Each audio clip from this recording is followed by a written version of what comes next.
민중의 소리 이완배 기자 함께하겠습니다. 이완배 기자님. 네, 안녕하십니까. 네, 이완배 기자가 쓴 경제의 속살 3권 4권이 나왔습니다. 네. 예스24, 알라딘, 교보문고 등 인터넷 서점에서 구매하실 수 있는데요. 네. 많은 분들이 구매하고 계시겠죠? 예, 예약 판매 상태였었는데요, 그제까지. 네네. 방송 듣고 너무 많은 분들이 도와주셔서, 네. 잘하면, 네. 찍은 걸 다 팔 수 있을 거라는 희망 섞인 기대가 지금 회사 안에서 나오고 있습니다. 아이고. 어쨌든 제가 너무 감사드리고요. 예. 이 부족한 책과 회사에 대해서 많은 관심을 가져주셔서 진심으로 제가 고개 푹 숙이면서 방송을 하고 있습니다. 아이고, 별 말씀을요. 얼마나 또 좋은 내용이 담겼을까 많은 분들이 기대하고 계신데요.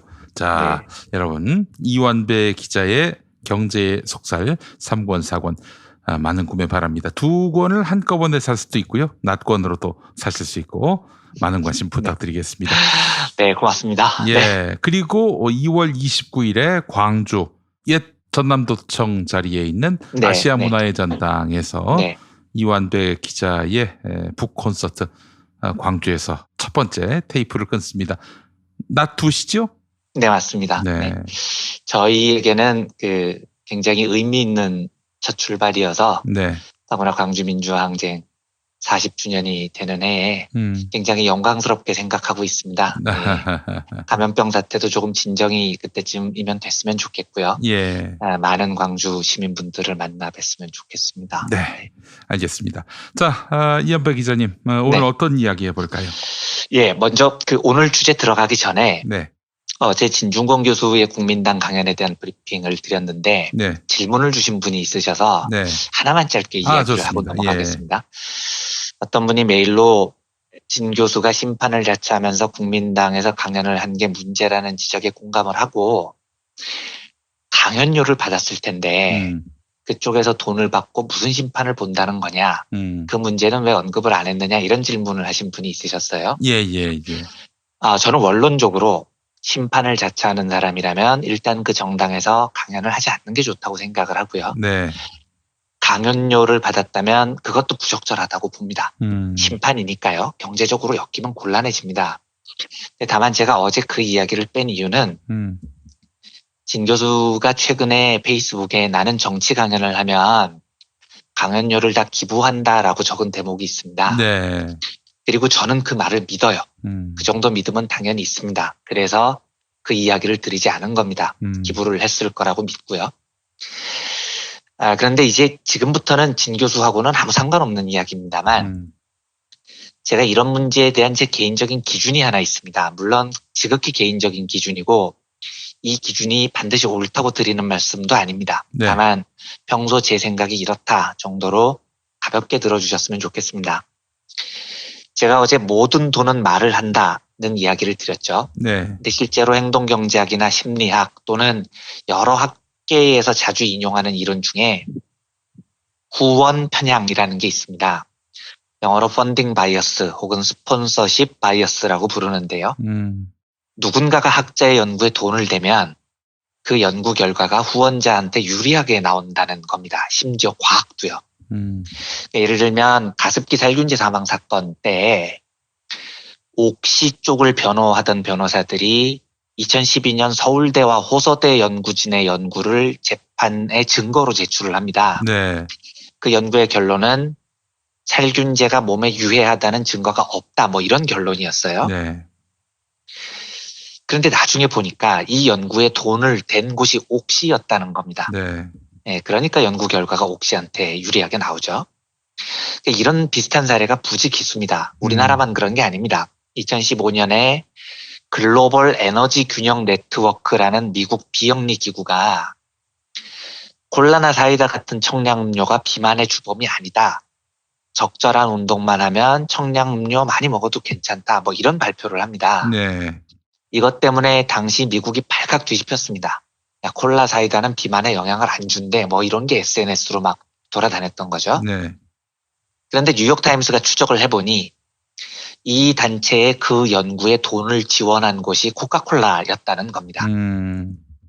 그래서 캘리포니아 대학교 과학 교수인 나오미 오레스케스라는 사람이 쓴 책 의혹을 팝니다라는 걸 보면 이 비슷한 사례가 오만 가지가 나옵니다. 이것만 파헤친 책이에요. 예를 들면 담배가 암을 일으킨다는 증거가 없다.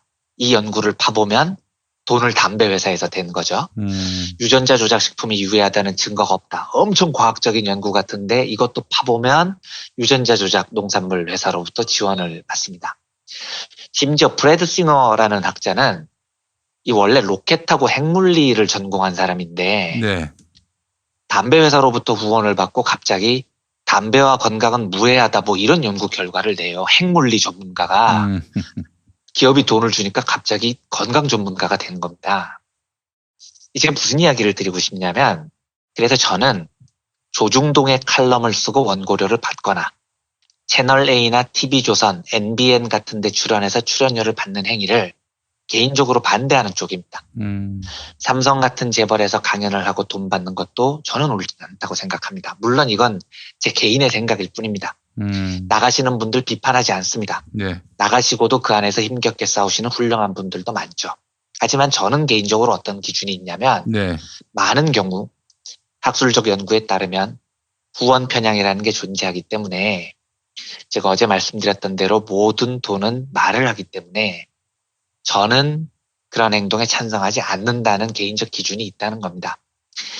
뭐 이 정도로 어제 진중권 교수 강연에 대한 질문에 답을 마치겠습니다. 예. 예.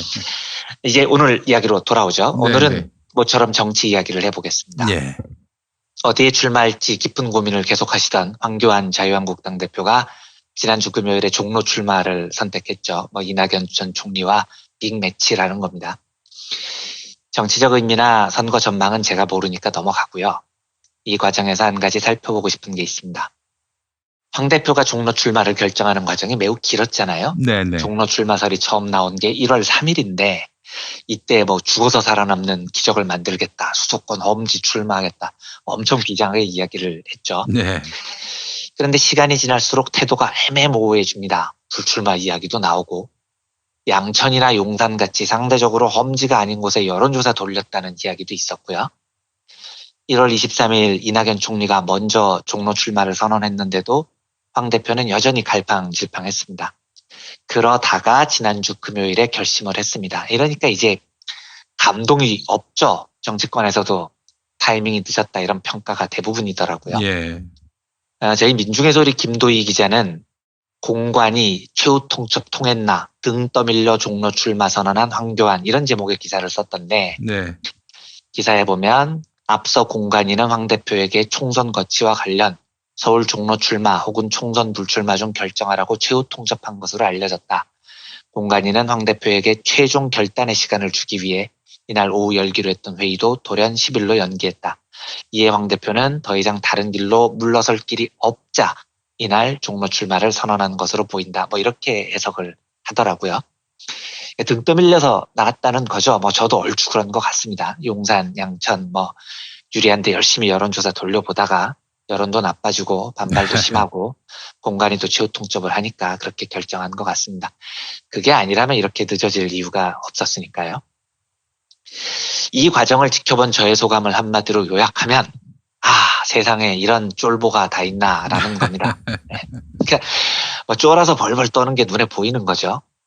과거에 황교안 씨가 단식할 때 왜 저 사람이 그렇게 의전에 집착하는지에 대해서도 쫄보여서 그렇다 이런 말씀을 제가 드린 적이 있습니다만 예. 사람이 겁이 많으니까 누군가가 단식하는 자기를 30분마다 돌봐주지 않으면 못 견디는 겁니다. 그러니까 그런 황당한 지시를 내리죠. 예. 지금부터는 조금 다른 이야기를 해보겠습니다. 진화심리학, 사회심리학 같은 학문에서 왜 어떤 사람이 진보가 되고 어떤 사람은 보수가 되느냐를 연구하면서 잡식 동물의 딜레마라는 이론이 나옵니다.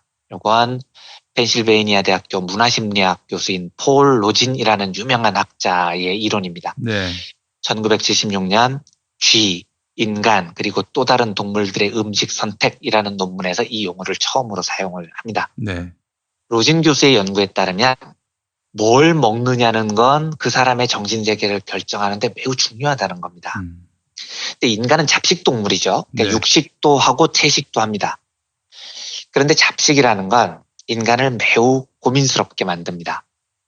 육식동물은 고기만 먹으면 되잖아요. 초식동물은 풀만 먹으면 되죠. 그래서 이런 동물들은 오늘은 뭘 먹지 이런 고민 자체가 없는 겁니다. 그러니까 네. 사자가 오늘은 물소하고 얼룩말 중에 뭘 먹지 이런 고민 안 하거든요. 네. 잡히는 거 먹는 거죠. 예.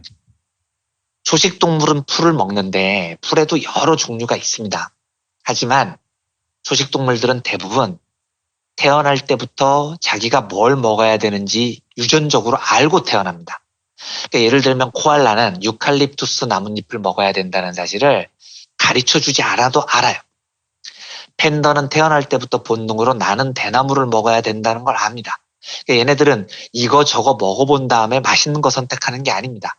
경험이나 학습이 아니라 본능으로 알고 있는 겁니다. 그래서 초식동물들도 뭘 먹을지 고민을 하지 않습니다. 그런데 인간 같은 잡식동물은 먹을 수 있는 게 너무 많은 겁니다. 이게 인간에게 묘한 딜레마를 준다는 거죠. 첫째, 무엇이든 먹을 수 있기 때문에 인간은 매우 진취적이 됩니다. 왜냐하면 내가 살던 곳을 떠나도요.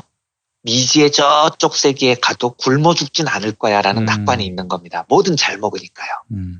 그래서 인간은 이동을 합니다. 신대륙을 발견하러 떠나기도 하죠. 심지어 북극이나 남극에 탐험도 갑니다. 거기서 정 먹을 게 없으면 물고기 잡아 먹으면 되는 겁니다. 아, 그러네요. 예. 그런데 이제 웃긴 게 정반대 현상이 있어요. 잡식성이라는 사실 때문에 정반대로 매우 겁쟁이가 됩니다. 사자나 코알라는 먹을 때 두려울 필요가 없잖아요. 매일 먹던 거 먹으니까 이거 먹고 탈이 날 일이 없는 거죠.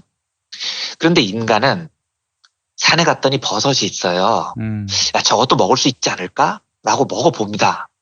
그러다가 죽는 거죠. 독버섯을 집어먹어서요. 로지는 이 문제를 잡식동물의 딜레마라고 표현합니다. 잡식동물인 인간은 평생 두 가지 동기가 엇갈리는 거죠. 첫 번째 동기는 나 새로운 거 시도해 볼래. 이런 진취적인 동기가 있습니다. 아무거나 다 먹을 수 있으니까요. 반면에 두 번째 동기도 있습니다. 나는 새로운 게 너무 싫어. 새로운 걸 먹으면 죽을지도 몰라. 검증된 것만 할래. 이런 감정입니다. 새로움 혐오증이죠. 왜 이런 게 생기느냐.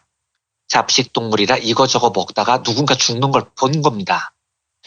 그래서 도전의 욕구와 쫄보의 공포가 잡식동물인 인간에게 공존한다는 겁니다. 이게 잡식동물 인간의 숙명이기도 하고요. 엊그제 브리핑에서 10가지 질문을 던졌던 조너선 하이트 같은 학자는 이 사실을 이렇게 풀이를 합니다. 인간에게는 도전의 욕구와 쫄보의 공포가 공존하는데 그 중에서 새로운 걸 시도하려는 욕구가 더 강한 사람은 진보적인 성향을 띱니다. 반면에 새로움을 혐오하는 쫄보의 욕구가 더 강한 사람은 보수적인 성향을 띱니다. 그러니까 인류는 이 두 가지를 다 가지고 있기 때문에 필연적으로 진보와 보수로 나뉠 수밖에 없다는 거죠. 네. 자, 이 긴 연구들을 한 줄로 요약하면 이렇습니다.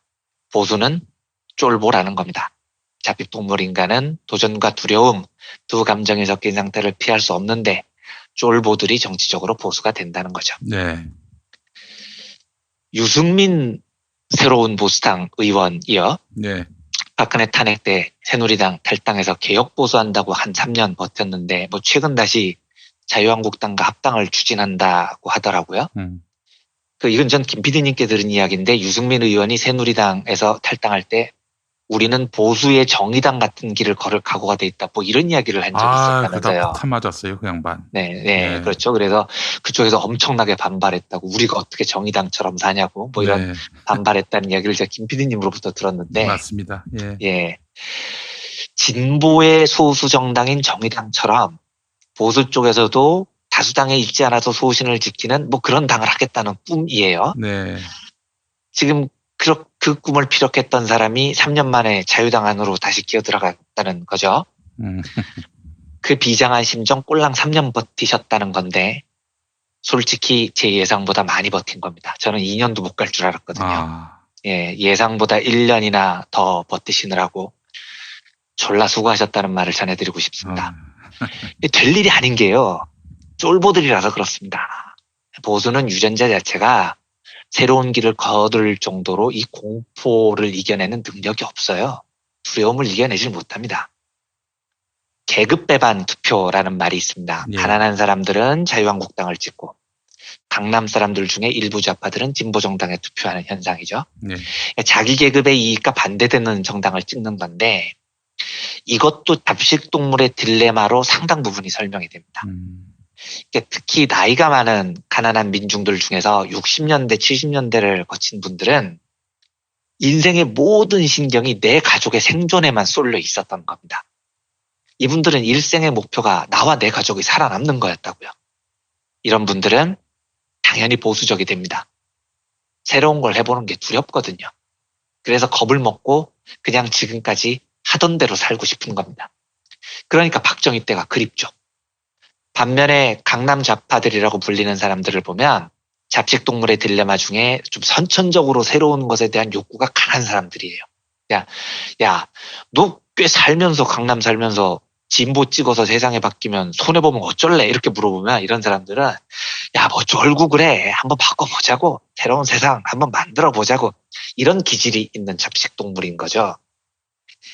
그러니까 이제 요약하면 황교안 대표, 유승민 의원 다 쫄보라는 뜻이고요. 쫄보니까 거기서 그러고 있는 겁니다.